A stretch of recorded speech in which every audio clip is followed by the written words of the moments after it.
Urusan ramal-meramal ekonomi bukanlah hal sepele ketika dunia didera krisis.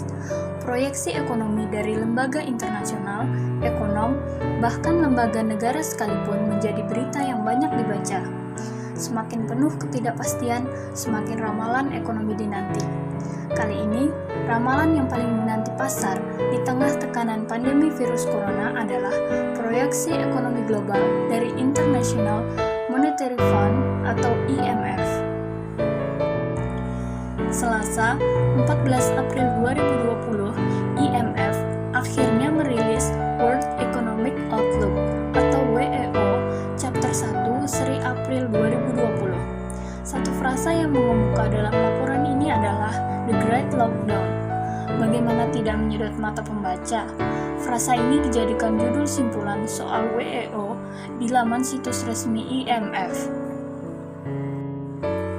Ya, IMF memprediksikan penyebaran virus corona atau COVID-19 akan menjadi peristiwa resesi terparah sejak The Great Depression era 1930-an.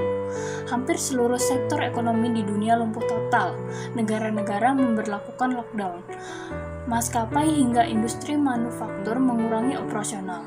Bahkan sebagian besar berhenti beroperasi. Jelas ini bukan kabar baik, dan ramalan IMF itu juga memperingatkan bahwa kontraksi dan pemulihan ekonomi dunia akan mengarah ke skenario terburuk dari yang diperkirakan jika virus corona bertahan lama atau kembali mencuat. IMF memperkirakan bahwa produk domestik bruto global akan menyusut 3% tahun ini. Prediksi tersebut berbanding terbalik dengan proyeksi ekspansi sebesar 3% yang disampaikan pada Januari 2020. Ekonomi global kemungkinan besar mengarah pada kemerosotan terbesar dalam hampir satu abad terakhir, dan ekonomi Indonesia diprediksi hanya tumbuh sebesar 0,5%. Menteri Keuangan Sri Mulyani Indrawati memproyeksikan pertumbuhan ekonomi 2020 pada kisaran 2,3%. Angka ini masuk ke dalam skenario berat ekonomi Indonesia.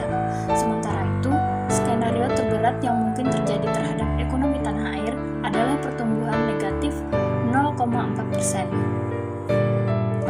Namun, Sri Mulyani mengkhawatirkan efek sampingnya. Ia memperkirakan ada kenaikan jumlah warga miskin di Indonesia pada tahun ini yang jumlahnya bisa mencapai 1,1 juta orang untuk skenario berat dan 3,78 juta orang pada skenario sangat berat. Oleh karena itu, pemerintah akan mati-matian mendorong jaminan sosial dan bantuan sosial bagi masyarakat. Ramalan IMF tidak sepenuhnya mengerikan. IMF memperkirakan pertumbuhan global akan tumbuh ke 5,8% pada 2021, mencerminkan normalisasi kegiatan ekonomi dari tingkat yang sangat rendah. Ini akan menjadi rebound terkuat sejak 1980. Namun, IMF mengingatkan masih ada risiko yang dapat memicu pertumbuhan tekanan berkepanjangan.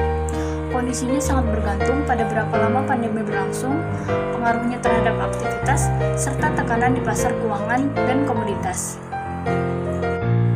Terhadap Indonesia, IMF juga memberikan perkiraan rebound yang tinggi jika pandemi ini berlalu tahun ini.